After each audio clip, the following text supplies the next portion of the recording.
Hey dudes, it's Larold, and GGG rolled out their big Dawn of the Hunt Week 2 patch last night. Maybe it was earlier today if you, I don't know, live in the middle of the Pacific Ocean. Either way, this patch has a lot of much needed changes and features for the game, and it's basically round 3 of the continuing wave of buffs that GGG is making to PoE 2. So let's just kind of go ahead and get right into it. So starting with the patch notes, they've added in the ability to respec your Ascendancy classes. Now as it reads, redoing an Ascendancy trial allows you to respec if you would get the amount of points that you already have, right? So if you have 6 points and you redo the level 3 trial, you'd be able to respec, but if you have 8 points and you redo the level 3 trial, you wouldn't be able to. Something I wanted to kind of stress test on this is if you're leveling up, let's say you've only done your first trial and then you go do, you do the trial of the Sakuma, choose your initial and put your 2 points in, then you go do the trial of Chaos. Would that allow you to respec? And absolutely, yes, it does. So you could technically put your first 2 points into I don't know, Pathfinder or something, and then nope out of that into Deadeye. I don't think that you would. But I could definitely see there being some potential for some of these ascendancies where they really come online after 2 points, like Witch Hunter or something, but the first couple of points are kind of whatever, where maybe you would want to put your first 2 points into one ascendancy and then swap over to the other. Now, you are able to talk to Balbala or the Trial Master to refund your points in the Ascendancy, but that does require gold, so maybe this isn't a move at League start, but for real speed leveling, while still getting your Ascendancy points, this might be something, right? You take your first Ascendancy with one thing, swap to another one once it comes online at the 4-point mark, I would say, especially if you're wanting to do a Titan. The first 2 points of Titan are pretty crap, so you could do Smith of Kitava to very easily cap your resistances or something, or Warbringer, I don't know, and then do your second points into Titan, get 50% on all the small passives, seems pretty good, and then go from there.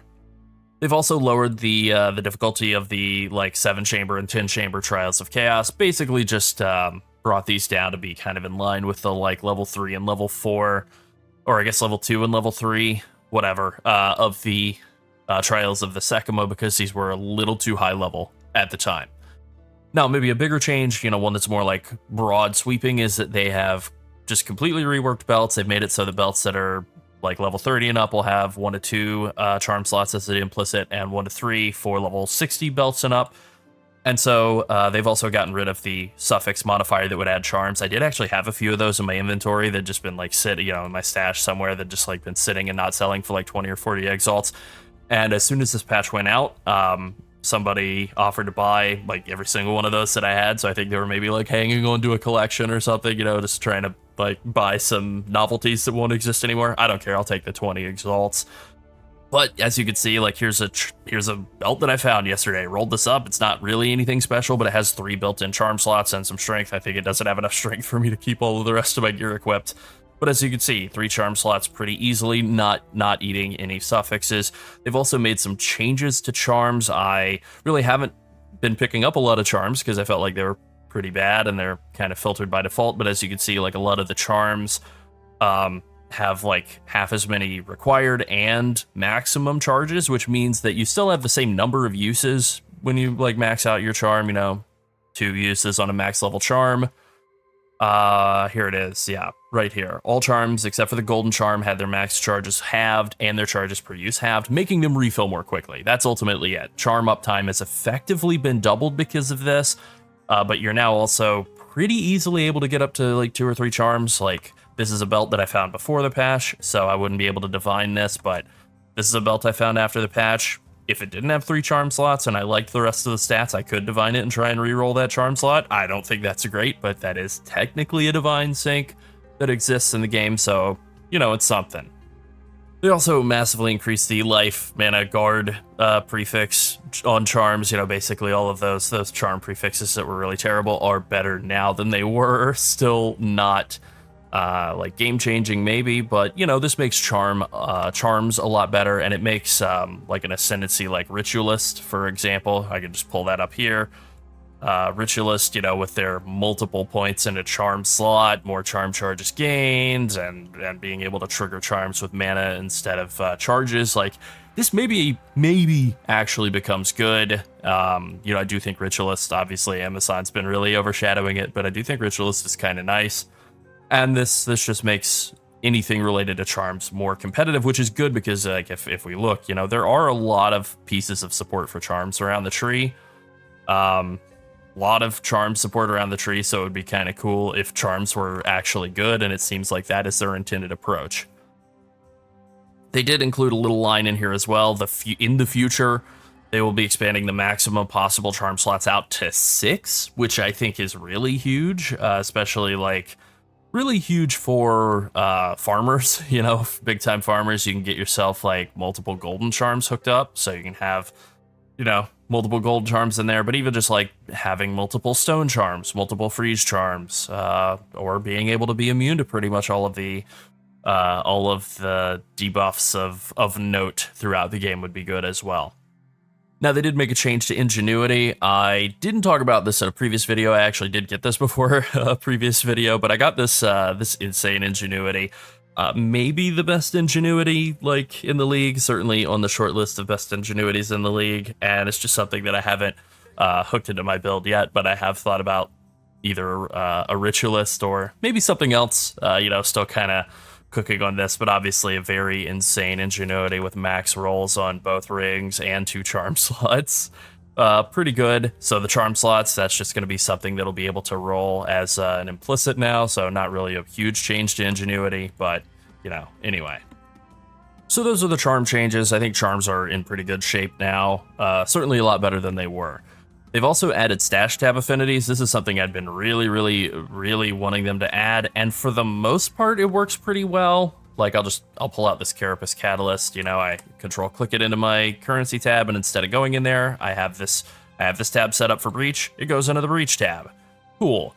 However, I have my tab set up for fragments because tablets count as fragments. Like, I'll control click that in here, and you can see it goes into the tab. But Breach Stones and Simulacra and Simulacrum Splinters and Breach Splinters, you know, if I control click these all into the Delirium tab here, they don't go into the Delirium tab, they don't go to the Breach tab, they go into the tab because this one is set up for fragments. There are a couple of other things that I've noticed as well. Maybe they fixed this overnight, but I don't think so. But some of the like the stat runes, dexterity, int, strength, these all are just like, they're not flagged as a socketable, so you are able to set up socketables to go into a specific tab. Like, I could show that with an iron rune here. It went into this tab. Cool. But these stat runes, they, I guess, missed flagging those.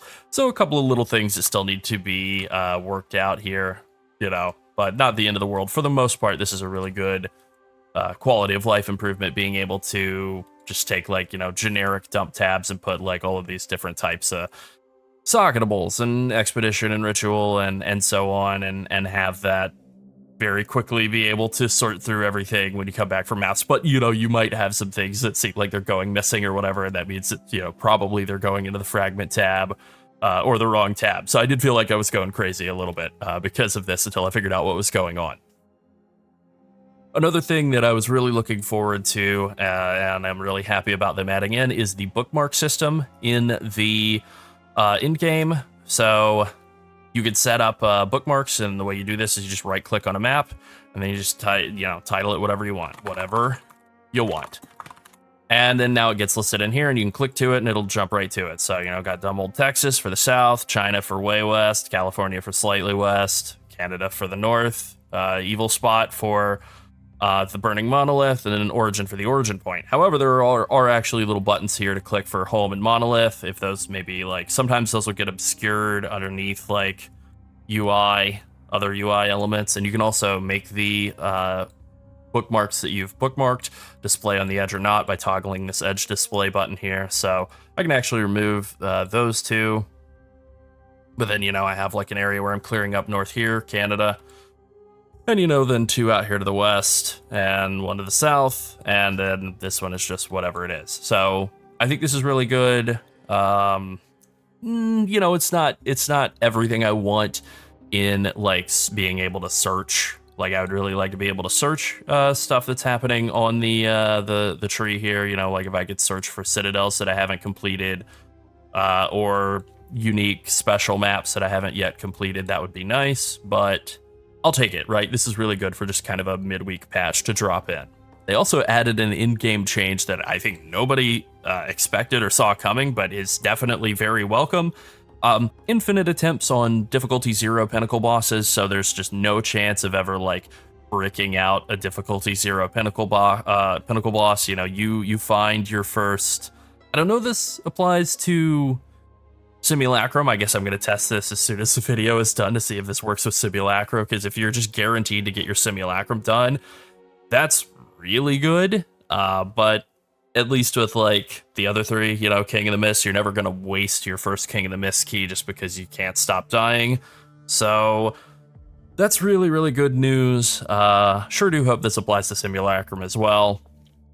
They've also made a change to tower and hideout maps. They have a lot more rares, and I did play around with this, and I definitely noticed the number of rares being increased in the towers and hideouts. And then also, you're guaranteed to get the map, you know, the same rules that apply in regular maps of getting a map from the final rare, and, you know, still not a requirement for clearing them. Ultimately, you just kill everything in a hideout, and then you activate the beacon in a tower map. But they did add the UI tracking stuff where you're able to see what content is in a tower map, you know, or is there a breach or a delirium mirror or whatever, because sometimes the delirium mirrors kind of spawn pretty far from the origin point. Sometimes I won't notice them unless there is that UI element there, so that's nice to have. Another big change that has happened that I did notice immediately upon being put in was that like once you get the next rune tier, you know, you go up to medium runes or max level runes, you stop getting the lower level runes in your drop pool at all. I noticed this immediately. I felt like I was being spammed up with way fewer of the crappy runes. But as it says here, you do actually get more greater runes than before. And I absolutely noticed this. I felt like I was getting a lot more greater runes. Runes are definitely like more available to use, easier to use, but then there's a lot less loot clutter, ground clutter, and I really appreciated that. There are also some scepter sockets, and you're going to be able to I guess get some new talisman mods for scepters for minions. Neat, doesn't really apply to anything that I'm playing at the moment, but that does seem pretty appealing. Minion builds are actually pretty fun, so I like that. There's some buffs for totem players as well. You know, not anything that I'm taking advantage of right now or have any intention of ever like seriously playing a totem build at any point. So yeah, okay, this is one that had me going absolutely insane. They changed light stun to make it so that monsters light stun you less often, especially in end game. They reduce the amount of stun damage that they deal. They increase the minimum in order to be light stunned. They also added in like a reduction, an extra reduction penalty for like non-physical melee stun damage, right? So they didn't do anything to penalize players who are working off a light stun, so no like warrior nerf here, but like big reduction in the amount of stun buildup that's happening to you to the player. Great. Except I noticed immediately that I was being stunned more after the patch, and I felt like I was going crazy. And then I woke up and I checked the hotfix notes, and there were 3 sets of hotfixes, and the main one that I was looking for was this right here. The reduction was actually an increase. It was a negative reduction, so that's an increase, and that's what happened. So that has been changed overnight, and yeah, this feels pretty good now that I've had a chance to play with it again. You know, this is, I think at the time of recording, this is like 12 hours ago. They put this in like 10 minutes before I said, all right, I'm going to bed. I feel like I've gotten stunned to death like 5 times since the patch had dropped, and I felt like I was going insane. And now I know why. It's because I was getting stunned to death, and then they fixed this. They were like, all right, he's going to bed. Let's fix this. Make him go to bed feeling insane. They also added in a cluster up near Chaos Inoculation, which certainly I'm not going to be able to take advantage of that. Most people aren't going to be able to take advantage of that. But it is this cluster up here. You know, this was already an okay cluster. I like the idea of getting like more value out of your ES. Certainly I love the idea of getting like life mana and energy shield, but now you get like a lot of stun threshold out of your ES, which is okay. I still think this is a pretty low use cluster. It's probably not going to change, but it does feel a little bit more appealing. At least the possibility of like anointing this, if it is anointable, I'm not sure. Maybe it's not. All right, well, maybe they'll re-add that as an anoint, and then that would be a pretty good option for ES builds, I think. They also made some skill changes. Shard Scavenger, bit of a tongue twister there, will now also restore 1 cooldown of all of your grenades and give you 2 seconds of basically like free ammo on your crossbow attacks. I feel like I haven't figured out, I haven't cracked the code on exactly how I want to use this yet. I mean, I'm not even playing a crossbow build right now, so that certainly is a contributing factor, but I do think I want to play a crossbow build at some point in the league. I keep thinking that I'm going to get tired of Lightning Spear Javazon. That has not happened yet. Like, this remains fun. You know, I think it might be like a Dr. Pepper situation where I could just I can drink Dr. Pepper for the rest of my life and never ever not want another one. And I think that's what's happening with the spears. But, you know, I think at some point, just to kind of keep things fresh, I probably will play a crossbow build. And I think I'll try and take advantage of this if possible in whatever crossbow build I'm playing, because 2 seconds of free ammo every like 6 seconds or so seems pretty amazing. Shockwave Totem has basically had its attack time cut in half, but then its damage wasn't cut down quite by 50%. So this seems like a pretty big buff to a totem, but again, like if I had to play totems, I mean, to be honest, my first experience with PoE 1, I was told, you gotta play totems, the game's too hard, and I played totems, and it made me bounce off of the game for about another 6 months to a year before I came back and I played anything other than totems, and then I actually liked the game. So totems and me, we don't get along, so I think this is a change that's great for those sickos out there who like totems, probably not so great for everybody else. Frozen Locust got a tiny bump. I don't think that does anything for staff users or anything like that.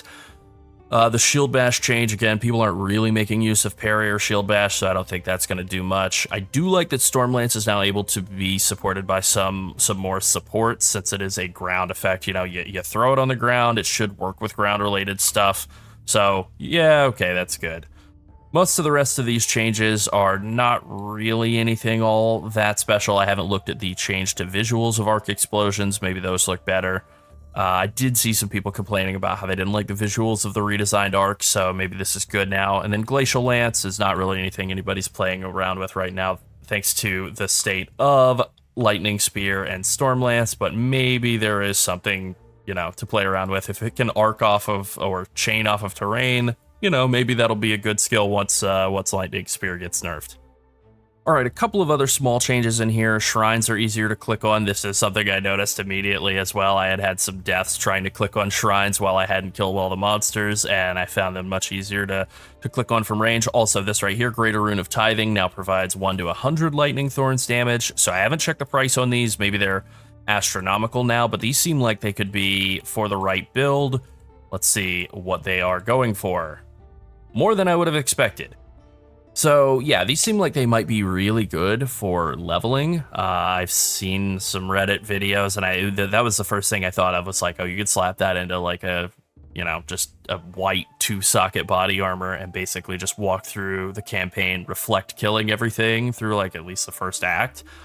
And that is exactly what I saw on Reddit today. I saw somebody posting like they walked into, I think, the Devourer room and just face tanked the first slam, and it died on one hit. So I think this seems like the campaign speed leveling move, but on the other hand, it does seem like a secret's out, since they're already going for like 6 exalts apiece, and that number's maybe gonna go up, or maybe not. Maybe it's a little spike and it'll go back down. Breach Hands will drop splinters at lower tier like maps, so, you know, more breach splinters to go around. I think that's always a good thing. And then another big change here, in-game monsters will basically, they're getting like a lot of the same treatment that a bunch of the campaign monsters were getting, where they won't constantly cancel their attacks to move into range with you, so they're just a little bit less relentless in mapping, which is good. There are a couple of other things, some of the AZAC brutes and like stalkers in particular, I really had some problems with some of their ground slams. They did just an enormous amount of damage, and they kind of spammed them out, so it seems like that's being reduced, which is a good thing. Some of the monster packs, specifically in Utsal, being nerfed to not just be spamming range skills at you constantly. That, I feel like Utsal for me is like the most dangerous part of the entire campaign. The run up to Viper Napuatsi is really, really insane, and hopefully that'll be a little bit less crazy than it was. And then one other little bug here that they fixed was apparently players are getting 1% of their evasion rating as armor at all times. I never noticed, but I did sort of feel like there were some spots where I would look at my armor and it didn't seem like it added up to everything else that I had equipped. But I just figured, you know, like I must be mistaken or like missing something somewhere. But I guess that's what I was missing. Just randomly getting a bit of evasion rating turned into armor. Pretty cool. Then there was another little bug. The Asphyxia's Wrath quiver was causing enemies to take reduced damage when they were chilled instead of, you know, increased damage taken based on your chill. So that seems very related to the, like, increased reduction or reduced reduction. So increased amount of stun that monsters had on players. There was one really other notable bug that occurred with the patch that got nerfed or got fixed pretty quickly. I think I was still actually playing when this fix went out, but I didn't restart my game. I didn't see this, so yeah. So as you can see, you know, the Atlas looks normal right now, but for the first like couple of hours of the patch, all of these, instead of there being, you know, 5 things on this map and 4 things on this map, it was just one circle, but the outline for it was like very, very, very dense because I think they were all overlapping with each other, and then whatever was on top was showing. It was like, it was bugging me out, and I knew it was a bug that was going to get fixed quickly, and thankfully it did. Yeah, I guess it got fixed within just like a couple of hours, but obviously those couple of hours were a little like tedious, having to check every single map and see, you know, how many things are actually on this map. 4 things? 5 things? Who knows? So that is the patch. There is a lot happening. Obviously, more is still coming. I'm really excited about the weapon swap locking tech that's going to be added at some point soon. Hopefully later this week or early next week. I'd really like to have like my level or weapon 1 setup kind of oriented toward clearing and weapon 2 setup oriented toward bossing, but without having to actually do any of the tedious, slow like weapon swapping that occurs with that. Just being able to use the same weapon for both of those would be really awesome. Ultimately, I think the game is in really good shape right now, and it just seems to keep getting better every single time they drop a new patch. They fix a bunch of things that they say they're going to fix, and they fix a bunch of things that they didn't even let on they were going to fix at all, like the infinite respawns in the level 0 in-game bosses, for example. I've been having a ton of fun blasting maps as Lightning Spear Amazon. It's pretty great, but I am looking at some other build options just to play around with some other stuff, try and, you know, do something new, keep things fresh. You know how it goes. All right, that's it. Be sure to like and subscribe if you enjoyed the video and you want to see more like it, and if you want to support us even further, consider becoming a channel member. Thanks for watching. Bye.